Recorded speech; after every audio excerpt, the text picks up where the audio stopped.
काफ़ी लोगों का फॉर्म रिजेक्ट हो गया था। जैसा कि आप सभी जानते हैं कि हमारी वीडियो जो होती है सीधी बात नो बकवास पर होती है। तो सीधी जो वीकर सेक्शन है उनके लिए है, ये इसमें जनरल कास्ट के लिए है। तो ये नमस्कार, सुप्रभात, कैसे हैं आप सभी। मैं आज आपके लिए एक नई वीडियो लेकर के आ गया हूं, जिसमें आपको हम बताएंगे कि एसएससी जीडी का फॉर्म कितनी तारीख से कितनी तारीख तक भरा जाएगा, क्या क्या प्रोसेस है, क्या गलतियां नहीं करना है। अगर आप ये गलतियां करते हैं तो आपका फॉर्म हो सकता है कि रिजेक्ट हो जाए, क्योंकि काफ़ी कमेंट्स हमारे पास आए हैं जिसमें बहुत से लोगों ने काफ़ी गलतियां की हैं। तो आज उसी के बारे में हम चर्चा करेंगे इस वीडियो में। तो आपका ज़्यादा समय बर्बाद ना करते हुए सीधा आगे बढ़ते हैं। और जैसा कि आप सभी जानते हैं कि हमारी वीडियो जो होती है सीधी बात नो बकवास पर होती है। तो सीधी बात करते हैं, आगे बढ़ते हैं। तो हमारा फॉर्म जो है वो 24/11/2023 को निकला था। तो ये आपका 31/12/2023 तक है, जिसमें आपकी लास्ट डेट है जो पेमेंट करने की वो 31/12 तक ही है। और लास्ट डेट और टाइम जो है ऑनलाइन पेमेंट की है वो 1/1/2024 तक है। मतलब आप जनवरी में 1 तारीख तक आप भर सकते हैं, पेमेंट ऑनलाइन कर सकते हैं। और जो है इसमें बताया dates of window for application form correction and online payment of correction charges. तो जो ऑनलाइन करेक्शन के चार्जेस हैं और ऑनलाइन करेक्शन करने की ऑनलाइन डेट जो है वो है 4/1/2024 से स्टार्ट होगा ये करेक्शन की डेट, और जो है 6/1/2024 तक होगा।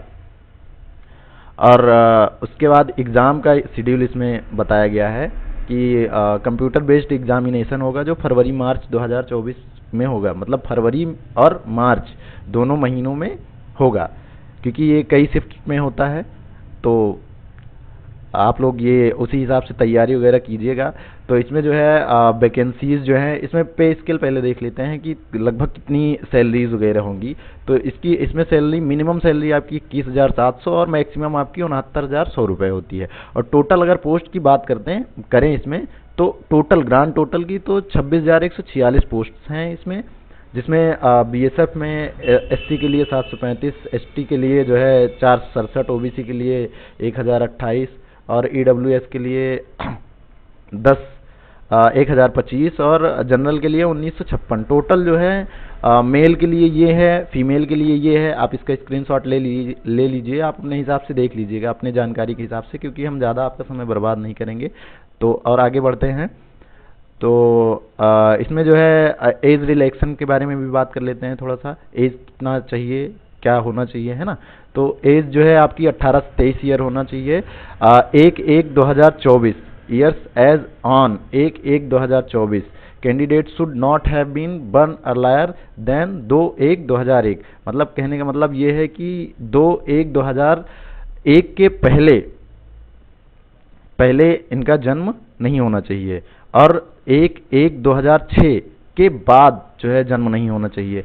तो इतने अगर इसके पहले और इसके बाद, मतलब इन दोनों के बीच में अगर है, तो आप फॉर्म भर सकते हैं, इसमें कोई दिक्कत नहीं है। तो इसमें एज रिलैक्सन का भी कुछ प्रोसेस है। जैसे एससी एसटी का कैटेगरी का है जो वो 5 साल तक का एज रिलैक्सन ले सकते हैं। ओबीसी के लिए 3 साल और एक्स सर्विसमैन के लिए 3 साल। वैसे तो मुझे लगता नहीं है कि कोई एक्स सर्विसमैन जो है वो भरा होगा, लेकिन होते हैं कुछ लोग जो भरते हैं।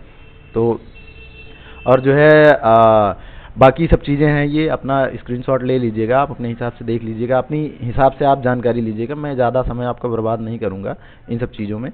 आगे बात करते हैं जो है आपका। तो आगे बढ़ते हैं, मैं देखता चलूँगा जो आपके लिए इम्पोर्टेंट रहेगा, मैं उन्हीं पॉइंट्स को उठाऊँगा यहाँ पर।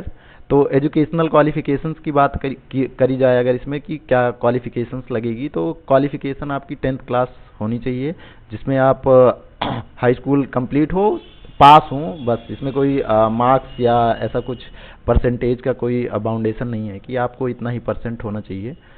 और उसके बाद इसमें और आगे हम बढ़ते हैं।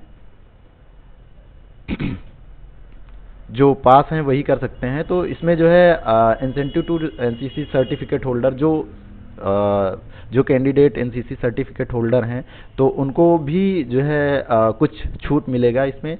जो एग्ज़ाम में छूट मिलेगा। तो एनसीसी सी सर्टिफिकेट के लिए 5% मिलेगा और एनसीसी बी सर्टिफिकेट के लिए 3% और एनसीसी ए सर्टिफिकेट के लिए 2%। और अप्लाई कैसे करना है ये हमने बता दिया है, लिंक डिस्क्रिप्शन में हमने डाल भी देंगे यहाँ से, और आप वहाँ जा करके, हमने सिर्फ अप्लाई करने का बताया है, हम इसी वीडियो में आपको बता देंगे कि रजिस्ट्रेशन कैसे करना है। तो अप्लाई का ये जो है सेक्शन यहाँ पर छोड़ देते हैं। एप्लीकेशन फ़ीस की अगर बात करें तो जो है फीस जो है आपकी 100 रुपये है, सिर्फ 100 रुपीज़। और जो है SC ST और फीमेल कैंडिडेट्स के लिए जो है ये एक्सटेंडेड है, मतलब आपको फीमेल के लिए SC ST के लिए आपको फ़ीस नहीं पे करनी है। आप फीस पे कर सकते हैं अपने Bhim UPI net banking by using visa, master card, maestro, RuPay, credit और डेबिट कार्ड। मुझे लगता है कि ये सब आप जो है आप साइबर कैफ़े से ही करवाएं तो ज़्यादा बेटर रहेगा। बाकी अगर आप कर सकते हैं तो आप अपने से भी कर सकते हैं। तो ये हमने बता ही दिया आपको कि जो है पहले ही स्टार्टिंग में ही बता दिया था कि आपको जो है करेक्शन की डेट आपकी आएगी 4/1/2024 से 4/6/1/2024 तक, मतलब सिर्फ 2 दिन के लिए खुलेगा करेक्शन की डेट, आप करेक्शन कर पाएंगे। और फिर उसके बाद आगे बढ़ते हैं। सेंटर ऑफ एग्जामिनेशन, ये आप अपने हिसाब से देख ही लिए होंगे। मुझे लगता है कि आप फॉर्म फिलअप करते समय आपने भर ही दिया होगा, तो ये उतना ज़्यादा इम्पोर्टेंट नहीं है, क्योंकि आप अपने हिसाब से सुइटेबल देख लीजिएगा कि कहाँ हम जा सकते हैं, या फिर जहाँ रिलेटिव्स हो वगैरह हो, या फिर आपके आसपास हो कहीं सेंटर, तो वहाँ आप ले सकते हैं अपने हिसाब से। तो ये हमारा हो गया सेंटर का मामला। और उसके बाद एग्जामिनेशन जो होगा वो आपका पार्ट ए में होगा, जनरल इंटेलिजेंस एंड रीजनिंग। ये पूछा जाएगा। नंबर ऑफ क्वेश्चन अगर बात की जाए तो इसमें 20 क्वेश्चन होंगे और मैक्सिमम मार्क्स होगा 40 का।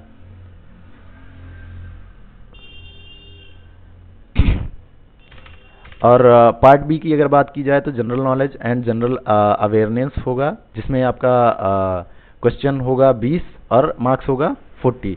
अगर टाइम की बात की जाए तो टाइम इसमें 60 मिनट का होगा पर एग्जामिनेशन, मतलब एक पार्ट ए का एग्जामिनेशन जो है वो जो है मुझे लगता है कि ये 60 मिनट होगा। हाँ ठीक है। तो part B general knowledge 20 marks, 20 questions होंगे और मैक्सिमम 20 मार्क्स होंगे। तो इसमें अगर देखा जाए तो एक क्वेश्चन का आपको 2 नंबर मिलेगा। और पार्ट सी में एलिमेंट्री मैथमेटिक्स होगा और पार्ट डी में इंग्लिश हिंदी होगा। वैसे तो ये इन सब चीज़ों के बारे में आप जानते ही होंगे अगर आपने फॉर्म फिलअप किया है तो। और उसके बाद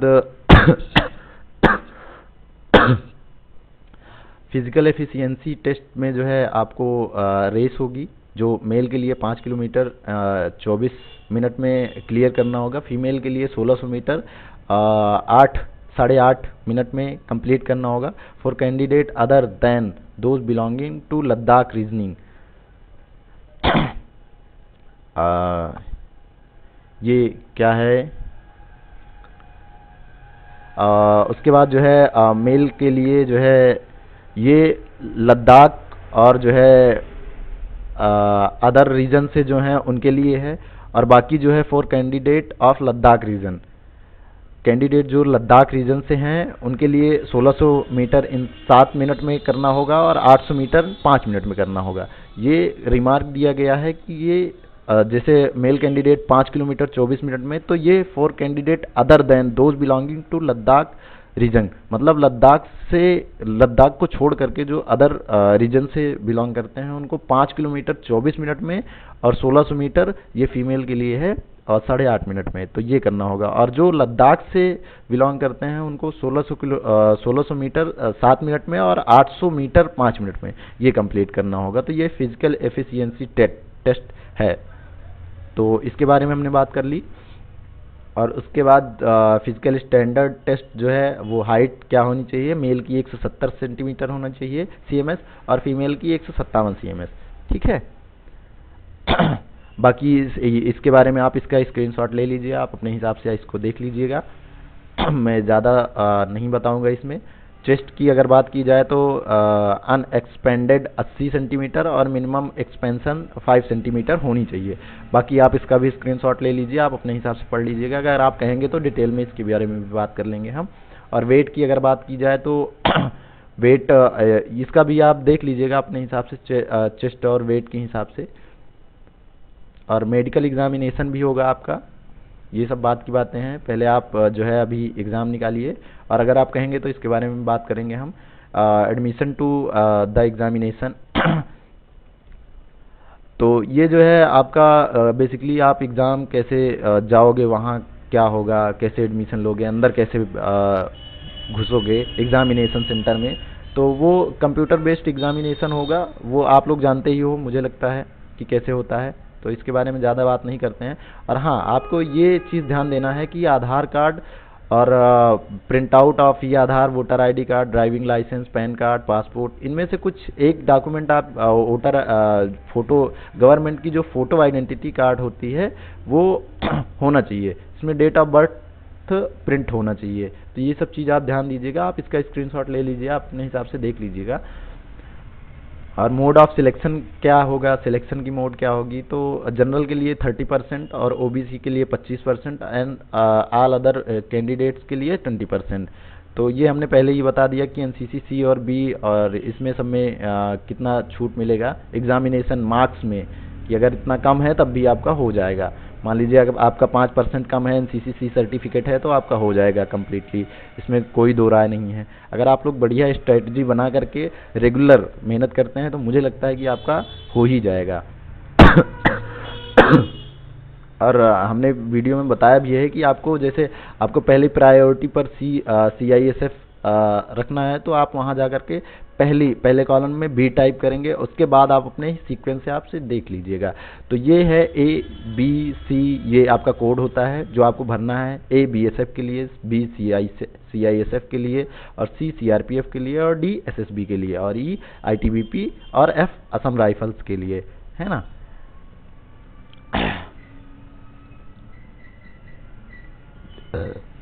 और उसके बाद हम आगे देख लेते हैं। देखिए हाँ, इसमें बात कर लेते हैं resolution of tie cases, marks in part A of computer based examination, computer based examination. ये सब जो है आपका कंप्यूटर बेस्ड एग्जामिनेशन होगा, ए और बी, ठीक है।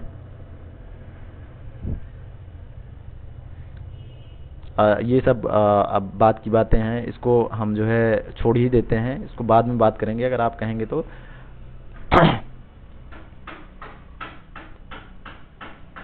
उसके बाद आगे बढ़ते हैं हम।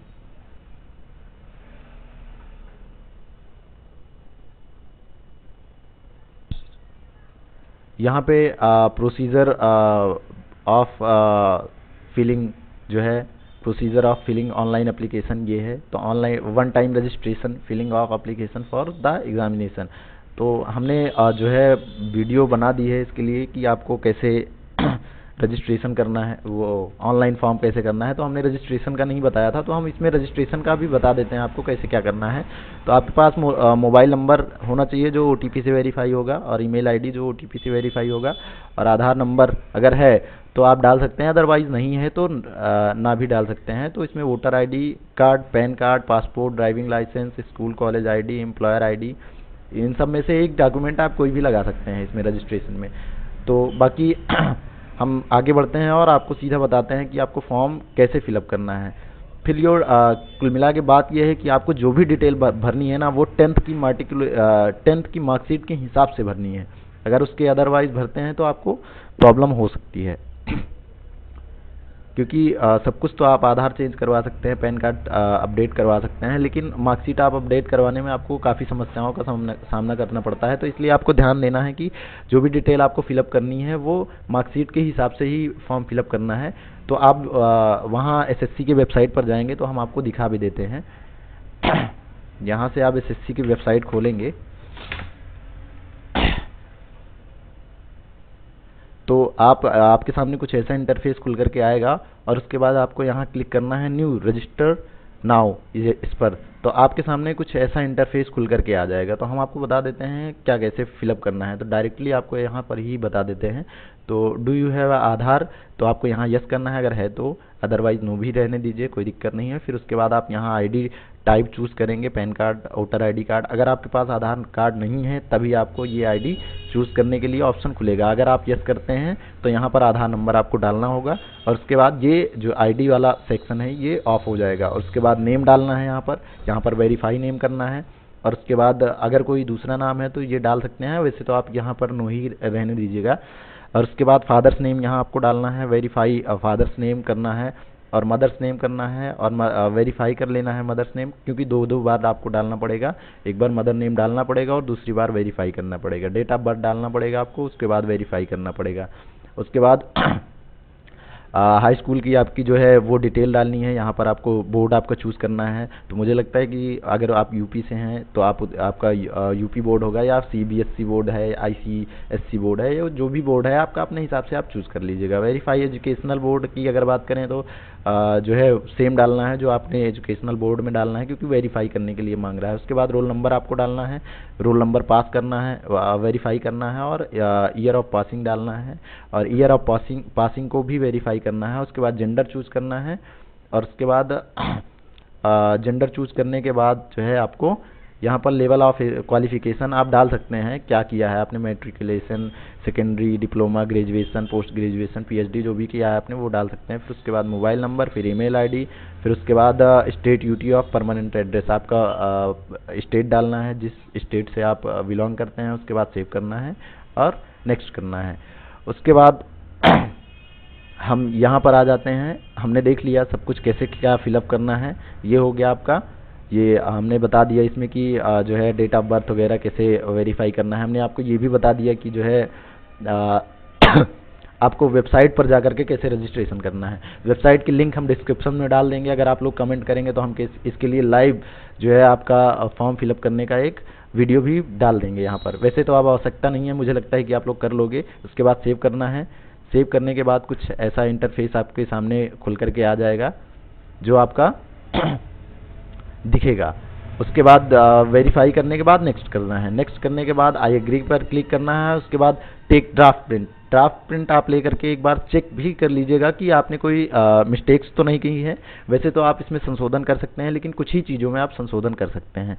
तो अगर आपने कोई मिस्टेक कर दी है अपने रजिस्ट्रेशन में, अगर आप चाहते हैं कि मैं उसके लिए अलग से एक वीडियो बनाऊं, तो कमेंट कीजिए, फटाफट कमेंट कीजिए। और आप लोग ये ध्यान दीजिए कि आप लोग वीडियो पूरा देखा कीजिए, तभी आपके समझ में आएगा। और वीडियो शेयर कीजिए, लाइक कीजिए और सब्सक्राइब चैनल ज़रूर कीजिए, क्योंकि आप लोग वीडियो देखते तो हो पर सब्सक्राइब नहीं करते हो चैनल को। तो यहाँ तक बात हो गई। और पार्ट 2 की बात करें तो ऑनलाइन एप्लीकेशन फॉर्म कैसे फिलअप करना है, तो वो हमने बता दिया है आपको। इस वीडियो में बात नहीं करेंगे, लेकिन फिर भी थोड़ी सी हम जानकारी इसमें ले लेते हैं, क्योंकि कुछ लोगों का कन्फ्यूजन होता है। जैसे कि अब फ़ोटो की अगर बात कर ली जाए तो इसमें फ़ोटो पर आपकी डेट ऑफ फ़ोटो पड़ी होनी चाहिए, क्योंकि अगर आप डेट ऑफ फ़ोटो नहीं डालते हैं तो आपका जो है फॉर्म रिजेक्ट हो जाता है। क्योंकि काफ़ी बच्चे कमेंट कर रहे हैं कि मैंने डेट ऑफ फ़ोटो नहीं डाली है, तो कुछ लोग उसमें ऊपर से कमेंट कर रहे थे कि जो है कोई नहीं है, मैंने भी ऐसे ही डाल दिया था लेकिन हो गया था। लेकिन आप लोग इस गलतफहमी में मत रहिए। अगर आप लोग सच में सीरियस हैं एसएससी जीडी के लिए, तो आप लोग अपना फॉर्म बहुत ही केयरफुली फिलअप कीजिए, ताकि आपका फॉर्म रिजेक्ट ना हो। क्योंकि आपने अपना फ़ोटो और जो है सिग्नेचर अगर गलत अपलोड कर दिया, फ़ोटो में अगर डेट ऑफ फ़ोटो और आपका नाम नहीं होगा, तो जाहिर सी बात है कि आपकी जो है आपका फॉर्म जो है ना वो रिजेक्ट हो ही जाएगा, 100% रिजेक्ट हो जाएगा। क्योंकि पिछले साल हमने देखा था कि काफ़ी लोगों का फॉर्म रिजेक्ट हो गया था, और कारण सिर्फ यही था कि उन्होंने डेट ऑफ फ़ोटो नहीं डाली थी। तो आपका और आगे बात कर लेते हैं अगर इसमें जो है, तो हम एप्लीकेशन फॉर्म की, चलो अच्छा इसी वीडियो में हम बात कर लेते हैं एप्लीकेशन फॉर्म की। तो इसमें क्या है, मैं नॉर्मली इसे सीधा बताऊंगा आपको। ये जो आपका है ना, ये डिटेल, ये जो रजिस्ट्रेशन के टाइम पे आपने भरा था वही आ जाएगा। और उसके बाद अगर आप एक सर्विसमैन हैं तो यहाँ यस कीजिए, अदरवाइज़ नो कीजिए। और उसके बाद एज रिलेक्शन चाहिए तो यस कीजिए, अदरवाइज़ नो कीजिए। अगर आप यस करते हैं तो इसमें आपका एज रिलेक्शन का जो भी आ जाएगा पैरा 5.1 ऑफ नोटिस के अनुसार, तो आप यहाँ पर फिलअप कर दीजिएगा आप अपने उस हिसाब से। अगर एनसीसी सर्टिफिकेट है तो यस कीजिए, अगर नो करेंगे तो यहाँ पर दोनों ये डिसेबल हो जाएगा, तो आपको फिलअप नहीं करना पड़ेगा। उसके बाद एग्जामिनेशन सेंटर चूज़ करना है और medium of computer based examination. कुछ मिला के बात यह है कि आपको अपनी भाषा चूज़ करना है कि किस भाषा में आप एग्ज़ाम देना चाहेंगे। और उसके बाद जो है आपको यहाँ अपना स्टेट डालना है, यहाँ पर आपका डिस्ट्रिक्ट डालना है, migrated from the state UT, अगर यस है तो यस कीजिए, अदरवाइज नो कीजिए। आप जनरल कैटेगरी से हैं तो IWS का जो है वो अगर लेना चाहते हैं बेनिफिट तो आप यस कीजिए। और यहाँ पर अपना जो है अपना स्टेट यूटी ऑफ ओरिजिन आप डालना चाहें तो यहाँ पर डाल सकते हैं। डिस्ट्रिक्ट ओरिजिन ये जो भी है आपका, आप ये डाल सकते हैं। और उसके बाद अगर जो है नक्सल इफेक्टेड डिस्ट्रिक्ट से आप बिलोंग करते हैं तो यस कीजिए, अदरवाइज नो कीजिए। और उसके बाद यहाँ पर जो है प्रीफरेंस आपको डालना होगा, जैसे कि हमने पहले वीडियो में पहले ही बताया था कि प्रीफरेंस आपको कैसे डालना है। अगर आपको वो प्रीफरेंस देखना है तो यहाँ पोस्ट डिटेल पर क्लिक करके आप देख भी सकते हैं। हाईएस्ट एजुकेशनल क्वालिफिकेशन आपको यहाँ पर देख लेना है। और उसके बाद detail of qualification, qualifying educational qualification, यहाँ पर आप 10th स्टैंडर्ड चूज़ कीजिए। वहाँ पे बाकी जो आपने डिटेल भरी थी वहाँ पर रजिस्ट्रेशन के टाइम पर, वही यहाँ पर खुल करके आ जाएगी। तो यहाँ पर आप रोल नंबर डालिए और यहाँ पर आपका परसेंटेज, वैसे तो जो आपने वहाँ डाला है वो आ जाएगा, सिर्फ आपको यहाँ पर परसेंटेज आपका कैलकुलेट करके यहाँ पर फिलअप करना है। और उसके बाद जो है यहाँ पर आप जो है सी पैरा 90 ऑफ द नोटिस, कुल मिला के 19 नोटिस पर जो भी है ये आप यस कर सकते हैं। अगर आप नहीं चाहते कि तो आप यहाँ नो भी करिए, कोई दिक्कत नहीं है। और उसके बाद आपको यहाँ फ़ोटो अपलोड करना है। फ़ोटो पर आपको हमने पहले ही बता दिया था कि ध्यान देना है कि 24 अगस्त 2023 के बाद की फ़ोटो होनी चाहिए, उसके पहले की फ़ोटो नहीं होनी चाहिए। और आपको ये भी ध्यान देना है कि आपके फ़ोटो पर डेट ऑफ फ़ोटो ज़रूर पड़ी होनी चाहिए। और आपकी फ़ोटो की साइज़ जो है 20 KB से 50 KB होनी चाहिए। और जो है आपकी सिग्नेचर की जो है साइज होनी चाहिए वो 10 KB से 20 KB तक। ये हो गया। तो उसके बाद आपको प्रीव्यू करना है, उसके बाद सबमिट करना है। आपको फ़ोटो ज़रूर ध्यान देना है कि फ़ोटो कैसे होना चाहिए। एक्सेप्टेबल फ़ोटो वही होगी जो क्लियर विजिबल होगी, जो दिख रही होगी। किसी भी प्रकार का ऐसा नहीं होना चाहिए, फ़ोटो ऐसा नहीं होना चाहिए, ऐसा नहीं होना चाहिए, या फिर ब्लर नहीं होना चाहिए, बहुत ज़्यादा डार्क नहीं होना चाहिए, इन्वर्टेड नहीं होना चाहिए, बहुत छोटी नहीं होनी चाहिए। तो ये सब चीज़ें बहुत ध्यान देना है आपको। और जो है अगर ये तो है एक्स सर्विसमैन के लिए जो हैं, जो इंगेज्ड हैं, पहले से ही हैं सर्विस में, तो उनके लिए ये certificate for serving defence personnel है। तो अगर आप लोग कहेंगे तो कमेंट करेंगे तो ये इसकी जो है PDF में पिन कर दूंगा नीचे कमेंट बॉक्स में, तो आप वहाँ से जो है जा करके आप इसको डाउनलोड कर सकते हैं। इसकी अलग PDF बना करके मैं डाल दूंगा। बाकी डॉक्यूमेंट्स हैं जो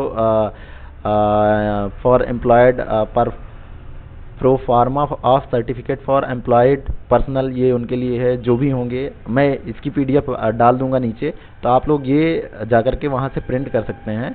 तो format for SC ST certificate, ये SC ST सर्टिफिकेट के लिए है। तो आप अगर कहेंगे तो जो है हम इसका सब पूरा PDF बना करके अलग से कमेंट करेंगे तब, और कमेंट करेंगे, लाइक करेंगे और सब्सक्राइब करेंगे तभी हम वीडियो ये जो है PDF डालेंगे, अदरवाइज नहीं डालेंगे। क्योंकि आप लोग अगर सपोर्ट नहीं करोगे तो भाई मेरे मेहनत करने का कोई मतलब नहीं है। अगर मेरी दी गई जानकारी आपको थोड़ी सी भी आपकी हेल्प करती है तो आप जो है कमेंट ज़रूर कीजिए, लाइक ज़रूर कीजिए, शेयर ज़रूर कीजिए और सब्सक्राइब ज़रूर कीजिए। और इतना ज़्यादा कोई पैसा तो लगना नहीं है, आपको सिर्फ एक बटन करना है, क्लिक करना है, बस कर दीजिए, क्या दिक्कत है। हमें भी थोड़ा सा मोटिवेशन मिल जाता है कि हाँ आप लोग लाइक करते हो, शेयर सब्सक्राइब करते हो, तो हमको वीडियोज़ को बनाने में थोड़ा सा आनंद आता है, मज़ा आता है। तो उसके बाद ये जो है ये जो है EWS के लिए है। तो इकोनॉमिकली जो वीकर सेक्शन है उनके लिए है, ये इसमें जनरल कास्ट के लिए है। तो ये फॉर्म आप जो है फिलअप करके आप जो है अपलोड कर सकते हैं। ये तो बाद में होगा, लेकिन अगर आपको ये सर्टिफिकेट का फॉर्मेट चाहिए आपको, तो आप बताइएगा, मैं PDF डाल दूंगा। तो आप वहाँ से जा करके डायरेक्ट सीधा डाउनलोड कर लेंगे। लेकिन आप लोग कमेंट ज़रूर कीजिएगा, अदरवाइज हम डालेंगे नहीं। और उसके बाद जो है यहाँ पर स्टेट UT विथ कोड, ये जो भी है आप अपना इसको स्क्रीनशॉट ले लीजिए, अपना देख लीजिएगा अपने हिसाब से। मुझे लगता है कि मैंने लगभग जो इम्पोर्टेंट चीज़ें थी वो कवर कर लिया है। तो आपको ये ज़रूर ध्यान देना है कि आपका ये ये ध्यान ज़रूर देना है कि आपको फ़ोटो पर ध्यान देना है अभी प्रेजेंट टाइम में, और डिटेल्स पर ध्यान देना है कि आप जो फॉर्म पर डिटेल फिलअप कर रहे हैं वो एकदम परफेक्ट होनी चाहिए, करेक्ट होनी चाहिए। अदरवाइज़ आपका फॉर्म जो है रिजेक्ट हो जाएगा, और आपका फॉर्म रिजेक्ट हो जाएगा तो आपका आगे का प्रोसेस सब खत्म हो जाएगा। आपने इतनी तैयारी की हुई है या फिर कर रहे हो, अगर अभी से स्टार्ट कर रहे हैं तो वो सब व्यर्थ हो जाएगा, बेकार हो जाएगा। तो इसलिए अगर किसी का फॉर्म गलत हो भी गया है तो आप लोग मुझे कमेंट कीजिए, मैं बताऊंगा आपको कि आपका फॉर्म कैसे जो है आप कैसे संशोधन कर सकते हैं, अभी कैसे कर सकते हैं, या फिर रिजेक्ट होने के अगर चांसेस हैं तो उसको आप रजिस्ट्रेशन करके दूसरा फॉर्म कैसे फिलअप कर सकते हैं। तो ये सारी चीज़ें हैं, क्योंकि देखिए अगर आप सीरियस हैं सच में तो आप जो है फॉर्म को केयरफुली फिलअप कीजिए, क्योंकि ये आपके जो है कैरियर का सवाल है। तो ऐसा नहीं है कि यही आपकी जिंदगी लाइफ है, लेकिन फिर भी आपको ध्यान देना है कि गलतियां ना हो, गलतियां नहीं होंगी। देखिए गलती हो जाती है, इंसान से ही होती है, लेकिन आपको ये ध्यान देना है कि गलतियां, प्रयास ये करना है कि गलती नहीं करना है। मान लीजिए गलती हो गई है तो गलतियों को सुधारना है, ताकि उसी प्रोसेस में आगे बढ़ा जाए। तो आज की वीडियो में इतना ही। तो मैं हूं सचिन, और आपको मिलते हैं नेक्स्ट वीडियो में। तो तब तक के लिए जय हिंद, जय भारत।